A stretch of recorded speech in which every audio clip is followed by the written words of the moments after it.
This is what the end table looks like when you first open the box. All of the individual pieces are numbered, so that makes it really easy when you're putting it together.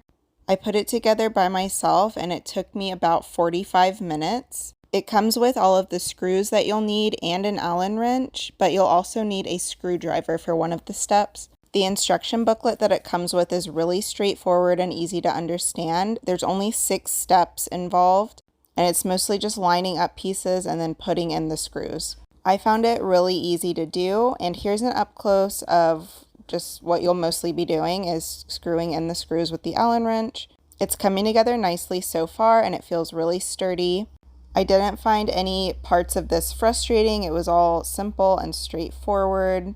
If you've ever built any furniture before, then this will be easy for you. Even putting in the electrical outlet was really easy. Overall, this was a quick and easy project. So here's 3 important things you should know about this end table. First, here's just a general overview of what it looks like close up after it's been assembled.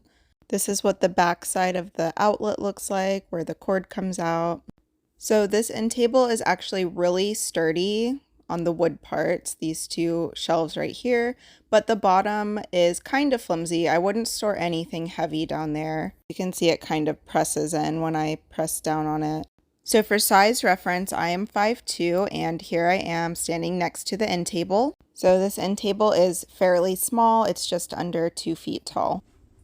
This end table is super lightweight. I'm not strong at all, but this is very easy to pick up and not heavy at all.